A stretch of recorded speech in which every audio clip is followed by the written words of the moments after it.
Hello there guys, welcome back to Younes Talks Football, welcome back to a brand new video. I hope all of you are doing well today as we get into video number 2 out of 2. If you did not catch video number 1 earlier on today to debunk a rumour, as well as address another one, and then talk about some more, you can go and check it out right here if you haven't done so already. And now we are on video number 2 to go and address more rumours, because that's what we're doing, especially when it comes to Chelsea Football Club. But prior to that, the Euros. For the first time in Euro history, we have had a group finish all on 4 points. And 1 win, 1 loss, 1 draw each. And because of that, Ukraine have been eliminated. It's been Belgium and Romania, I believe, have gone through as the top 2. And Slovakia have also made it through. Well, not yet, actually. They're third. Not yet. I apologise, right, on behalf of one of the teams that participated yesterday and today, because yesterday and today, in terms of the Euros, has been absolutely abysmal. It's been shocking. I mean, Denmark, Serbia, 0-0. England, Slovenia, 0-0. Slovakia, Romania, 1-1. Ukraine, Belgium, 0-0.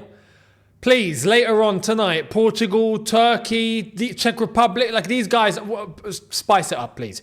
Portugal already through. Turkey, as well as the others, we're going to see if they're going to get through or not, who's going to get eliminated. And then we will find out who will England play, because England are going to be playing the third place out of Group D, E or F. So we'll find out at the end of the night who England will be facing in the last 16. It'd be very hilarious if it was the Netherlands. We will wait and see, though. Let's get cracking with club football instead of dwelling on England and international football. Here's the latest, starting in Germany. Check this one out. Fabrizio saying exclusive. Serhou Guirassy to Borussia Dortmund. Here we go. BVB have received the green light from player side after working on this deal for months. Guirassy has accepted and formal steps will follow. BVB will pay the release clause around 17.5 million euros to Stuttgart. I mentioned 3 different currencies in half a second.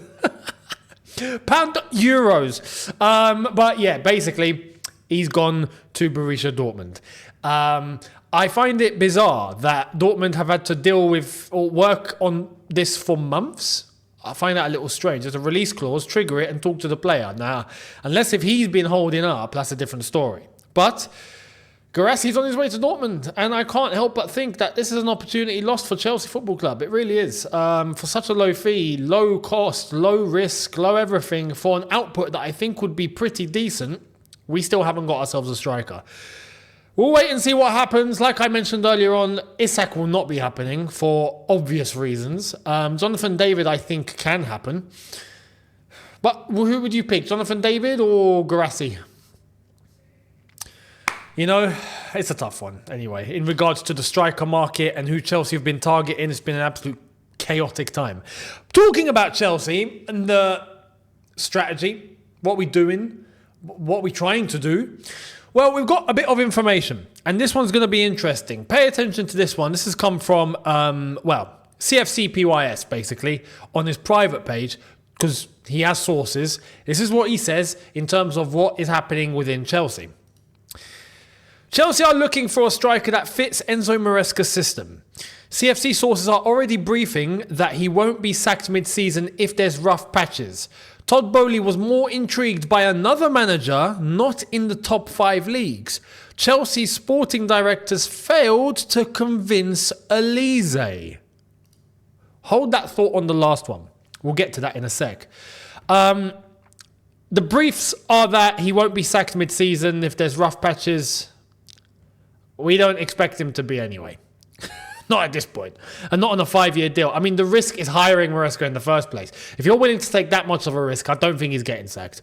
Todd Boehly interested in another manager not in the top 5 leagues. What are the top 5 leagues? Top 5 leagues are England, Spain, Germany, Italy, France. I say Portugal as 6. Amorim is my guess in terms of who Todd Boehly might have wanted if this is the case, right? Because we have to mention if this is the case. If this is the case, maybe Amorim was the guy that Todd Boehly wanted. But Todd Boehly doesn't run the show, right? He's the 10% guy. He's the face of the consortium, but not the guy that runs the consortium. That's Clear Lake. So you're going to have to talk with Bedad, not Edad. I spelled his name wrong.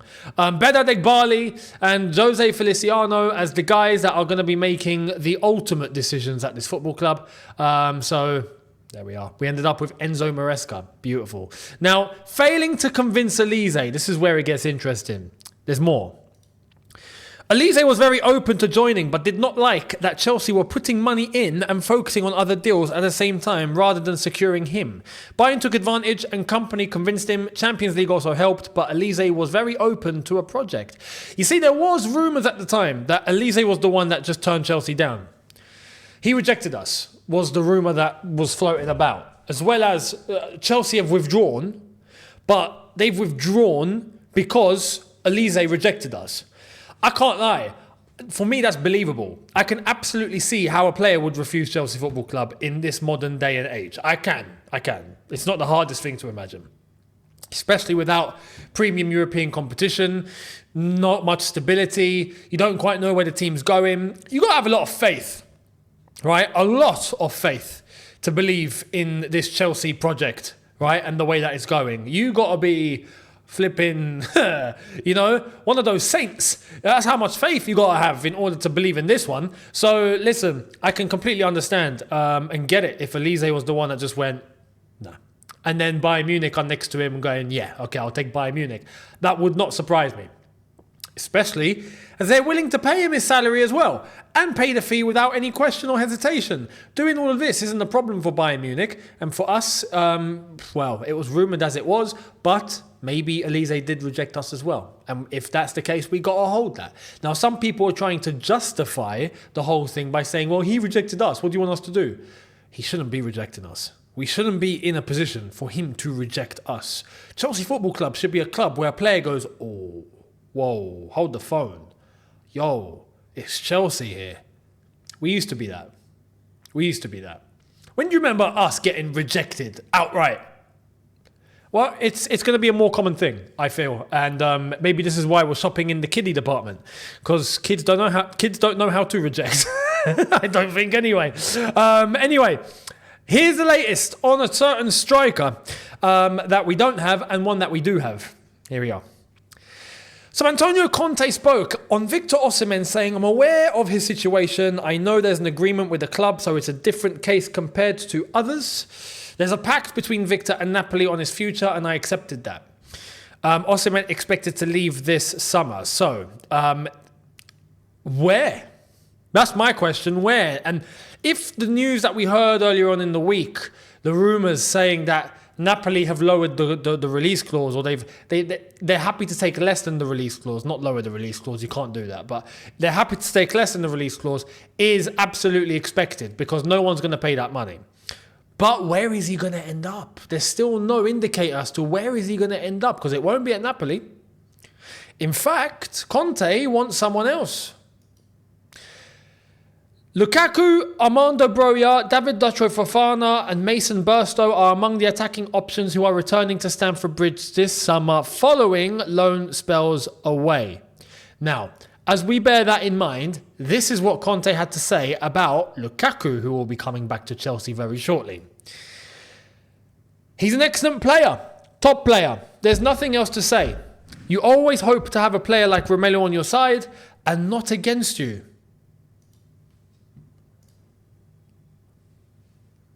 Antonio, yeah, I completely agree, mate. I completely agree. Listen, man, it'd be such a shame if we let Lukaku go. Yeah, we don't want him to leave. So here's the thing. It's going to be really painful to say goodbye. But if you want him, listen, we will be happy to listen to an offer. And if you put a nice offer down, any offer, then we will accept it. Because we absolutely need this guy to depart our football club immediately. So listen, Antonio Conte sees it like this. Listen, he might be the absolute saviour in this whole situation. But What's going to happen with Osimhen? I don't feel like Napoli would want to budge if they haven't figured out where Osimhen's going. Once that's done, I think they're happy to give the green light to go and get Lukaku. And they'll pay us money. If Conte's asking, look, we all know Conte, yeah? We all know Conte. Conte won't go into a job knowing he's not going to be backed, at least in the first summer, yeah? If he's gone into Napoli, he's signed, he's the new manager there. You best believe, right, Napoli have already agreed to back him. He wants a player, get him his player. If not, we will see mafia shootings up in this place. And it's Napoli. It's not too far from home in that regard. So Antonio Conte, wanting Lukaku, he could be the absolute saviour in this situation. If he takes Lukaku from us, build Conte a statue. An actual statue at the bridge, right, of Antonio Conte. So we'll wait and see. But the other names that were there, we got to talk about him here. Armando Broja, Fofana, Mason Burstow. None of you are getting into this Chelsea team, I'm afraid. Sorry. And the same can be said for Denzel Washington. David Washington, I know. But you get the joke. It's a common one. It's not my original one, of course. But when it comes to all these strikers, listen, none of you are playing. Especially now, look, we've got Jackson. We're looking to bring in a striker. And we're getting Margue, who is coming into the first team. It just goes to show... Some of the recruitment has been shocking. Why did we buy Washington and Fofana? Broja was already there. He's been at the club for years.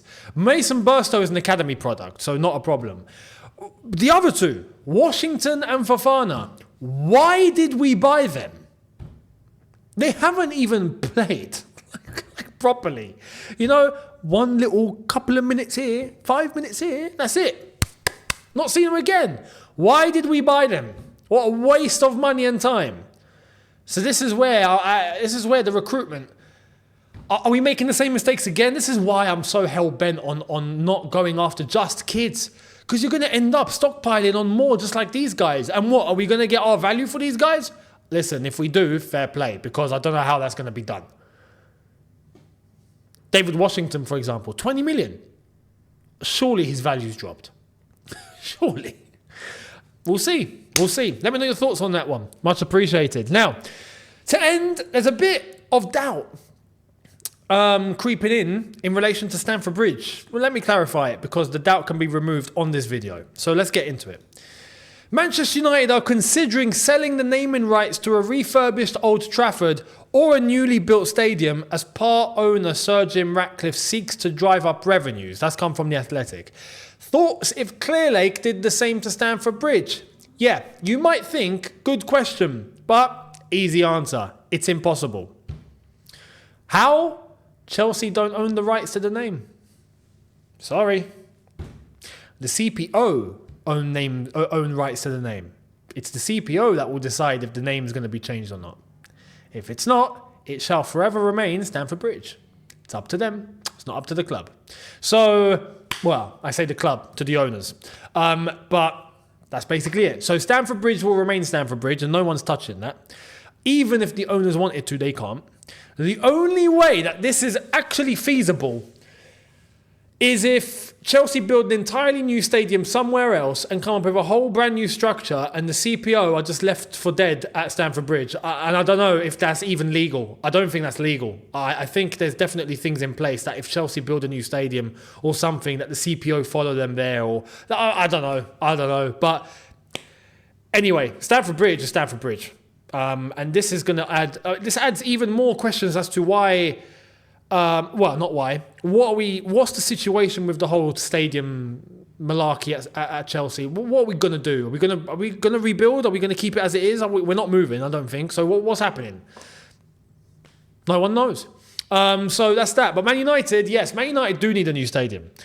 Old Trafford needs to be turned to New Trafford immediately. The roof is leaking as crazy. Things are broken. The toilets don't work. It's a shambles. So for a brand new name, I think United fans will happily do that. To have a brand new stadium that works, I think they'll happily give up Old Trafford because in fact it is old and they need a new one. So let me know your thoughts on that one. Let's wait and see what happens. But just to let you know, yes, Chelsea cannot change the name of the stadium, not as long as the CPO exists.